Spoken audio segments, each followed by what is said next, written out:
Hello and welcome to the Newsmakers Review the Week with me, Imran Garta, when we look back at the best of the past 7 days here on the show.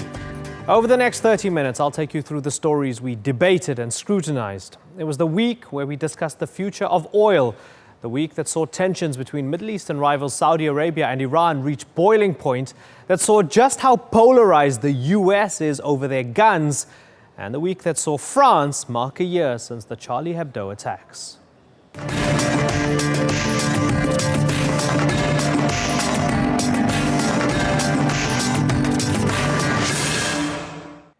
In 2015, oil prices dropped by nearly a third.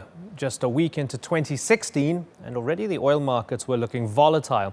Now, deepening tensions between Saudi Arabia and Iran, both OPEC members, could further complicate prices in 2016. On Monday, our newsmaker was the stuff the global economy hinges on, oil. Sandra Gatman had this report.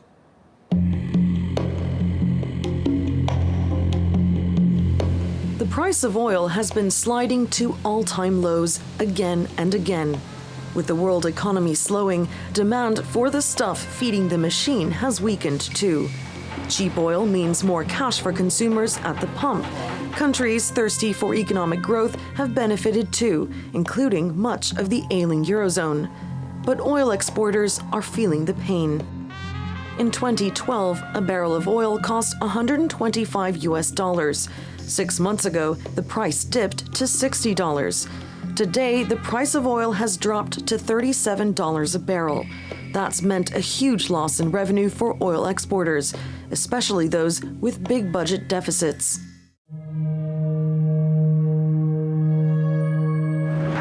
For the first time ever, the world's biggest oil producer, Saudi Arabia, was forced to slash its spending next year.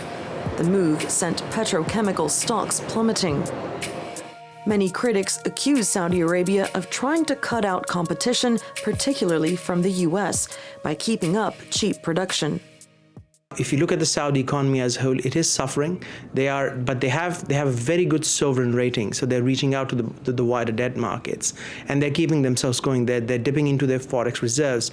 The question is, who blinks first? And I think the US producers would blink first because it's primarily private enterprise, whereas in Saudi Arabia's case, it's Aramco is a big NOC which is backing them. Russia is also in trouble. For every dollar fall in the oil price, the oil giant loses about $2 billion in revenue. And despite sitting on the world's largest reserves, Venezuela's heavy oil is too expensive to refine, and its economy is already headed toward near collapse. Then there's Iran, preparing to ramp up its exports next year thanks to a lifting of Western sanctions. That could lead to oversupply and even weaker prices.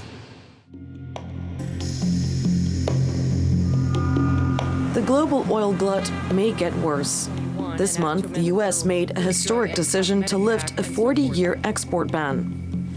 But while cheap shale gas extracted through fracking has kept up domestic supply, North American producers have struggled to survive low prices, and in 2015, 36 oil companies filed for bankruptcy. A lot will depend on the direction of the US dollar. A lot will depend on how far and how fast production corrects. And thirdly, how many people will survive. Now, oil is lower for longer. So how many producers can survive lower for longer? That will be the game in 2016. With much of the struggling industry slamming the brakes on oil exploration projects, supply will tighten and prices will eventually climb. The trillion-dollar question is when. Sandra Gatman, The Newsmakers. On Monday, I spoke to Dirk Loorbach. He's director of the Dutch Institute for Transitions in Rotterdam. This is what he had to say when I asked him if the idea of renewable energy is still some way off becoming a reality.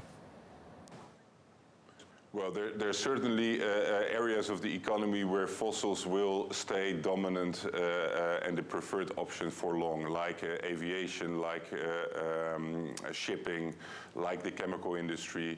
But certainly in mobility and in electricity, renewable alternatives are becoming quickly a viable alternative.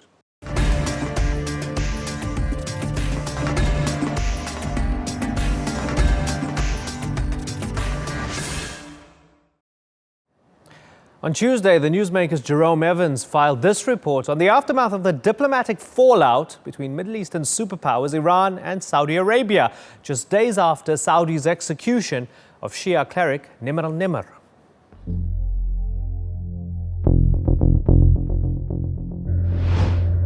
Two regional powers that can't seem to get along.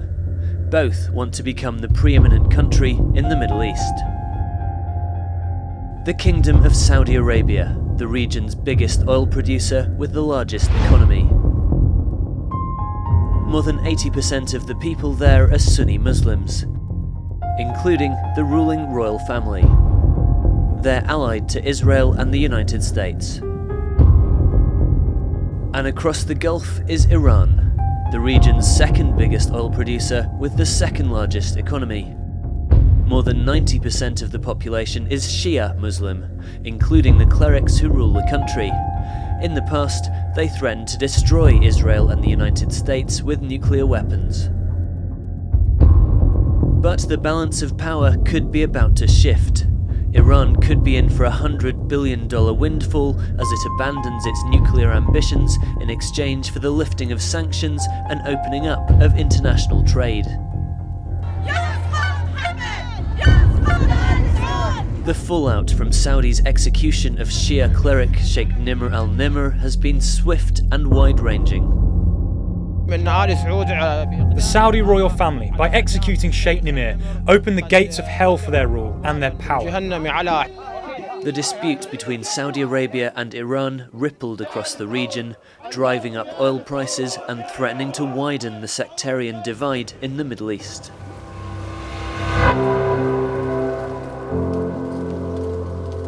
The rift between Sunni and Shia Muslims in the Middle East runs like a tectonic fault line along what Jordan's King Abdullah called the Shia Crescent. It starts in Lebanon in the north and curves through Syria and Iraq to the Gulf and Iran. In politics, as in war, sides are often chosen along sectarian lines. The conflict in Yemen is just the latest example where Iran and Saudi are accused of backing rival armies in a proxy war. In 1979, modern Iran was founded when the Islamic Revolution deposed the monarchy of the Shah. Less than a year later, Saudi Arabia and its allies funded Saddam Hussein's invasion of Iran. During Lebanon's 15-year civil war, Iran supported Hezbollah in its fight against Saudi-backed militias. And in almost 5 years of war in Syria, Iran is said to have spent up to $20 billion propping up Bashar al-Assad, while Saudi funds a loose coalition of his enemies.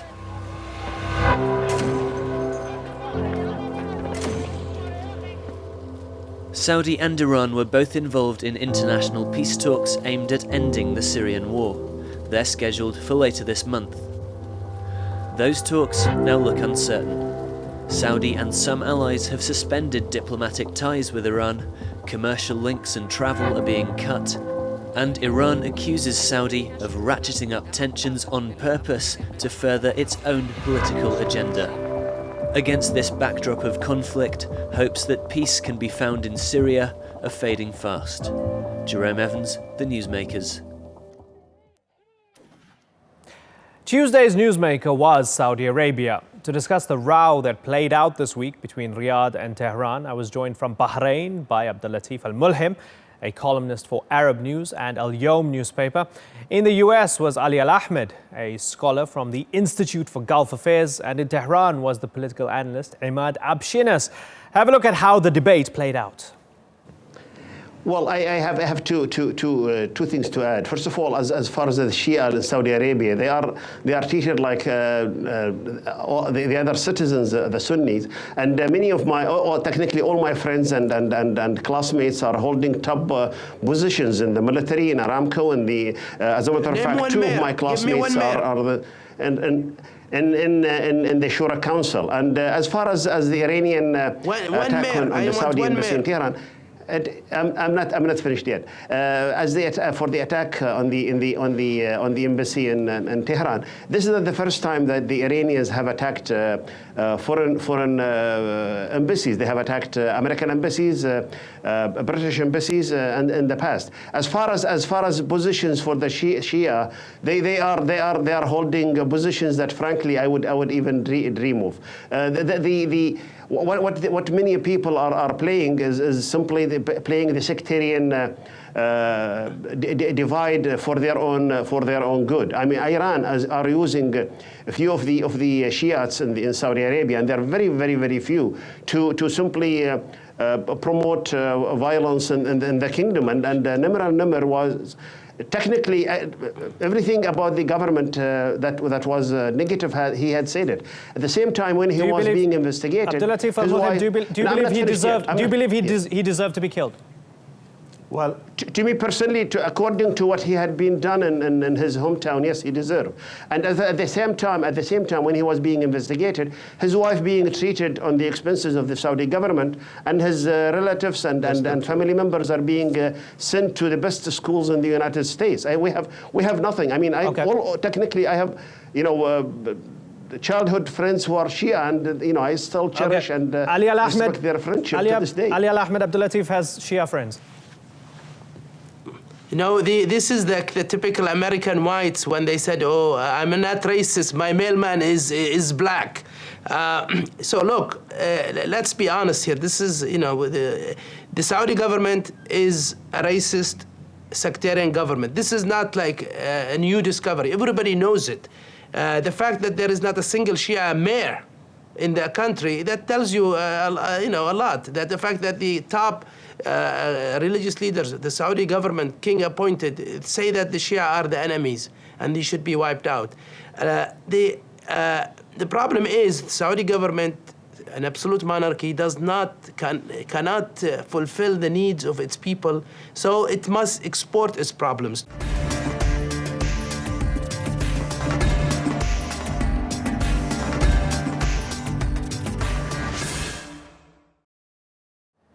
Wednesday's newsmaker was Barack Obama, just a day after the US president tearfully said he'd seen too many mass shootings and was going to sidestep Congress to bring in new gun controls. The newsmaker's Nicole Johnston had this report.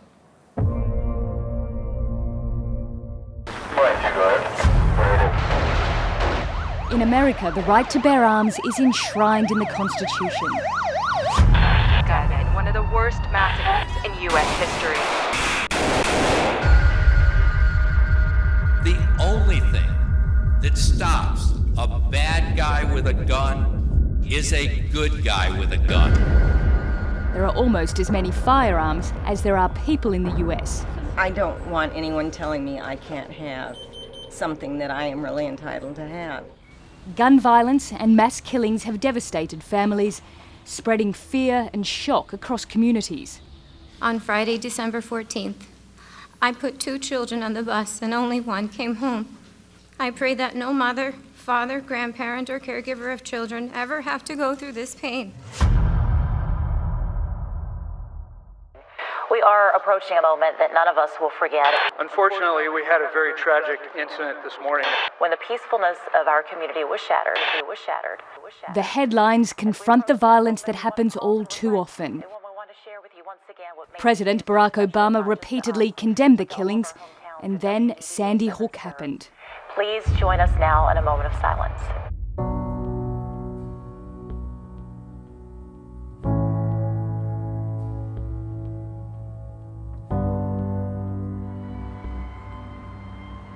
In December 2012, the school witnessed one of the worst mass shootings in US history. 20-year-old Adam Lanza murdered his mother, then set off for the school as if going to war. Armed with a military-style assault rifle, he shot dead 20 children and 6 teachers before killing himself. The majority of those who died today were children. Beautiful little kids between the ages of 5 and 10 years old.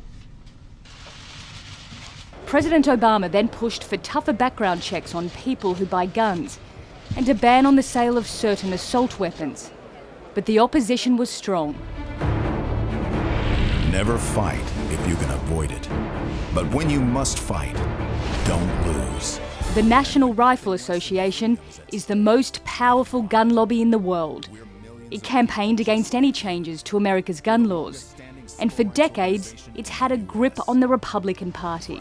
I call on Congress today to act immediately to appropriate whatever is necessary to put armed police officers in every single school in this nation. The debate was bitter, polarised and intense. How many more? How many more? How many more colleges? How many more classrooms? How many more movie theaters? How many more street corners? Enough. Enough. Enough. Obama decided it was enough too. On Tuesday, he announced stricter gun regulations that he plans to impose without the approval of Congress. They include tougher background checks on potential gun owners. He also recalled the shooting at the Sandy Hook Primary School. Every time I think about those kids, it gets me mad. And by the way, it happens on the streets of Chicago every day.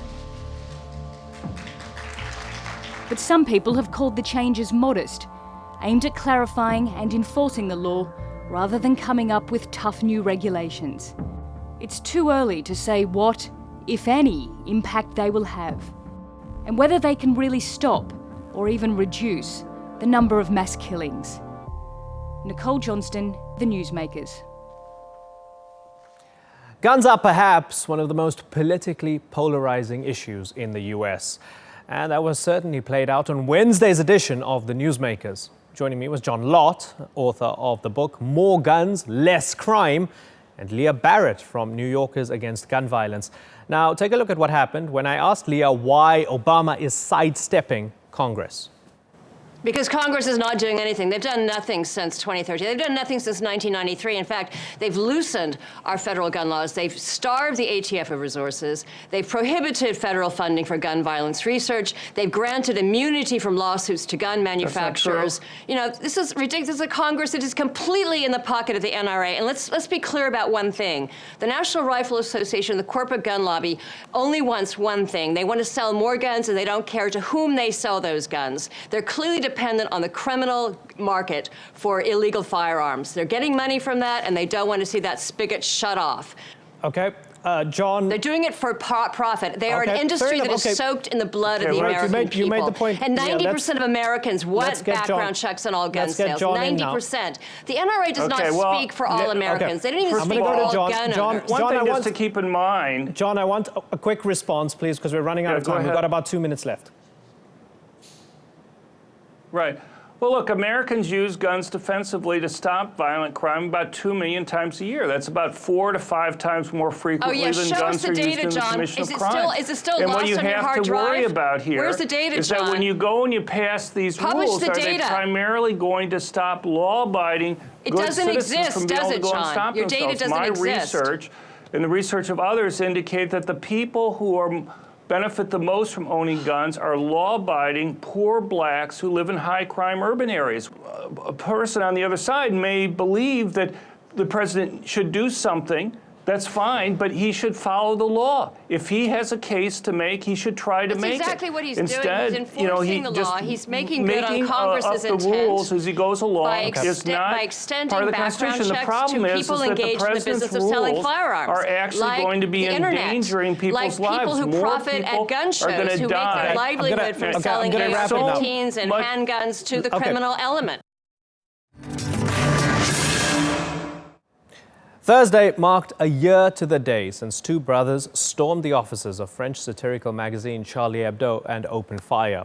12 people, many of them the magazine's cartoonists, were shot dead. In the wake of the attack, the magazine was held up as a symbol for free speech, but was also accused of having a racist agenda and of Islamophobia that prompted a global discussion over how far is too far. Duncan Crawford filed this report.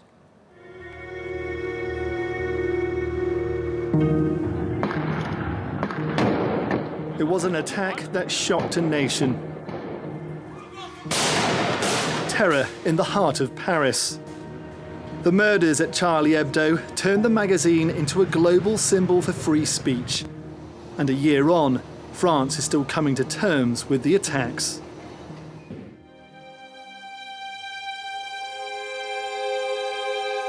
They were murdered for drawing cartoons. 11 people gunned down at the headquarters of Charlie Hebdo, many of them cartoonists. The satirical magazine had previously published a caricature of the Prophet Muhammad.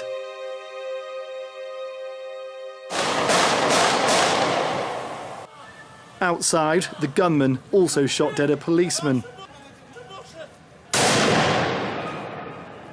Sharif and Saeed Kouachi had links to Al-Qaeda in Yemen. Witnesses said the brothers shouted that they were avenging the Prophet as they carried out their murderous rampage. Over the next 2 days, France mounted a huge security operation. Another gunman, Amadi Koulibaly, murdered a policewoman and killed 4 hostages at a Jewish supermarket. The attacks led to an outpouring of grief. Je suis Charlie, I am Charlie, became a rallying cry. World leaders joined the French president and millions of others on the streets of Paris in a global display of unity and solidarity. For staff at the magazine, it was overwhelming. But elsewhere, there was outrage. In Afghanistan, Pakistan, and other countries, protesters denounced the magazine. Some considered the attacks justified.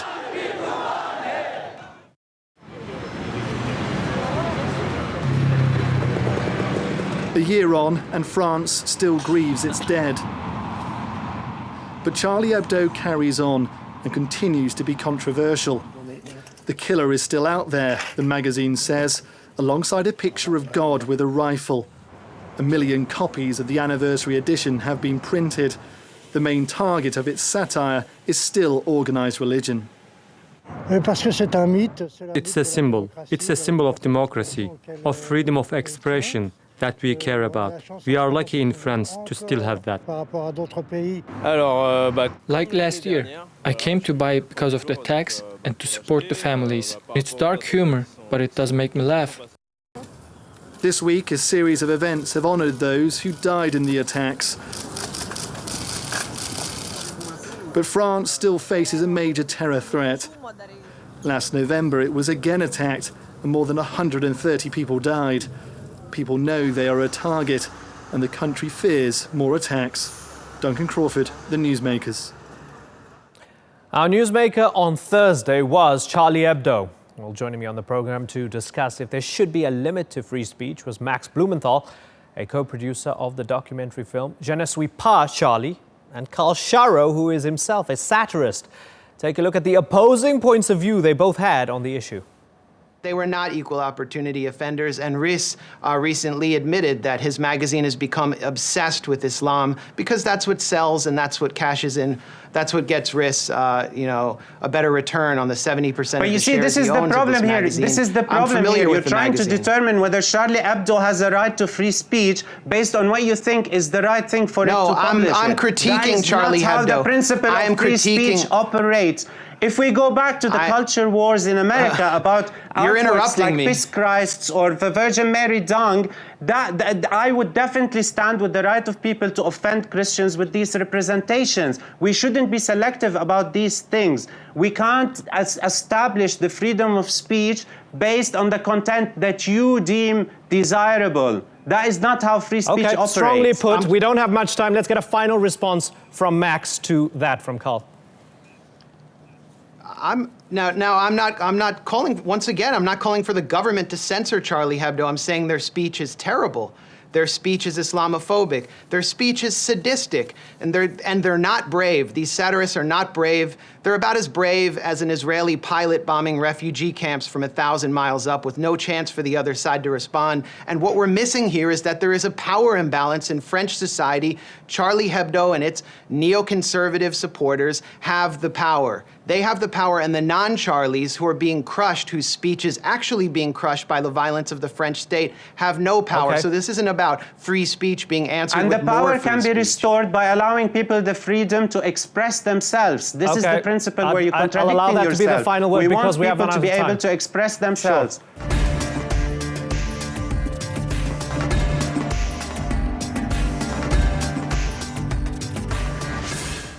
That was the week that was. From the future of oil to President Obama's tears over gun violence, from the growing tensions between Saudi Arabia and Iran to the Charlie Hebdo anniversary, we debated and analyzed the week's headlines. Next week, we'll look at whether Pakistan is serious about dealing with the Taliban threat. And the Newsmakers' Duncan Crawford will be in Tunisia, where he'll be reporting on the approaching 5-year anniversary of the Jasmine Revolution. You've been watching this edition of the Newsmakers Review the Week with me, Imran Garta. Thank you for watching. Bye-bye.